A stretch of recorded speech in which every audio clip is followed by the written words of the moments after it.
Hey guys, back with chapter 4.3. Why did the Chinese communists gain support up to 1945? Got fancy with the presentation this time. Like, look, it's animated. Anyway, okay.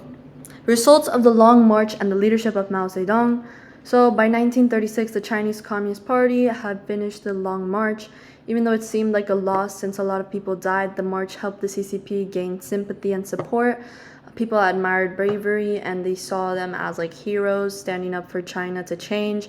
Mao Zedong became a clear leader of the CCP and the Red Army, and he used this to actually grow the popularity and promoted ideas that like the Long March was way, way, way worse than what people thought. So like people would sympathize with them. And he believed that revolution should be led by peasants, not just factory workers. So this also won over like the poor population of China. He also had a deal with rivals inside the party. Some leaders wanted a revolution like Russia's based on workers in the city, and Mao thought that that idea wouldn't work because in China most of the population was farmers. So he focused more on growing support from the countryside and became the CCP's like main leader. Then we have the establishment of the Yan'an Soviet, land reform, and Mao's retrification campaign from 1941 to 1944.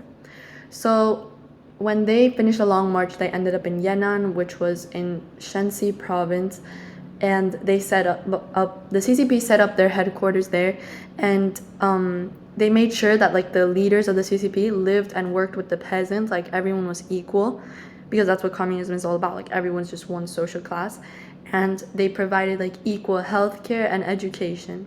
They earned trust by sharing basic resources and treating people with respect.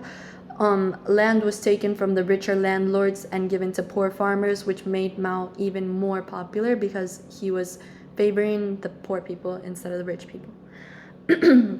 Mao used propaganda to show their headquarters and like their community as peaceful and successful. Visitors from other countries believed that CCP was improving life in China. However, there were also a lot of negative sides that were hidden. For example, he also started a rectification campaign in 1941 where members were forced to read, write, and criticize Mao's readings. And like if they criticized them, like actually, it was to test like their loyalty. So to see if they were actually going to disagree with some of Mao's ideas. When they did, like some were arrested, tortured, or even killed. And the campaign helped Mao stay in power and like created fear and removed his political rivals. Then we have the impact of war with Japan after 1937. After Japan had invaded China in 1937, a lot of Chinese people felt unsafe and angry. The KMT government struggled to stop Japan's attacks because they were getting weaker, and Japan's forces took over many cities and committed horrible crimes, like killing civilians and using like chemical weapons. The national government could not like defend China well, which ended up in people turning to the CCP for hope.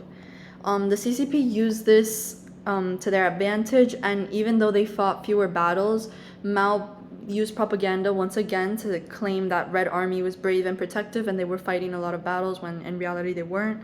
And they helped peasants and told stories that made them look like heroes, and this gave them more and more popularity, and the KMT was looking weaker and weaker. So now we're up to the unpopularity of Chiang Kai-shek and the KMT. So they were losing support because they did not keep their promises.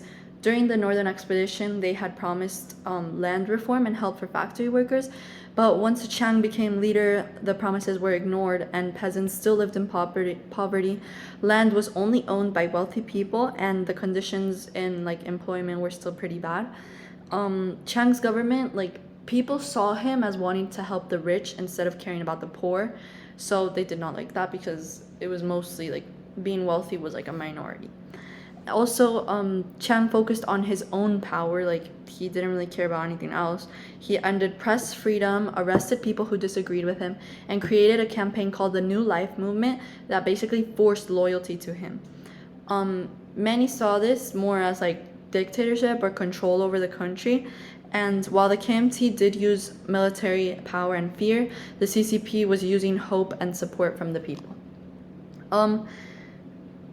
after that, like the war with Japan only made things worse for the KMT. Their army failed to protect a lot of Chinese cities, and people admired the CCP because in the papers it looked like they were doing all the work and fighting harder for the peasants and everything. And after Japan got defeated in 1945, it was clear that the CCP was more popular than the KMT now. So, in conclusion, the long march with the war from Japan, CCP grew stronger and connected with the people of China, especially peasants. Mao Zedong became a trusted leader, and he did this by using propaganda and kind of lying, but he worked his way up there. And the KMT became less trusted as they failed to keep their promises to China. That's it. Bye.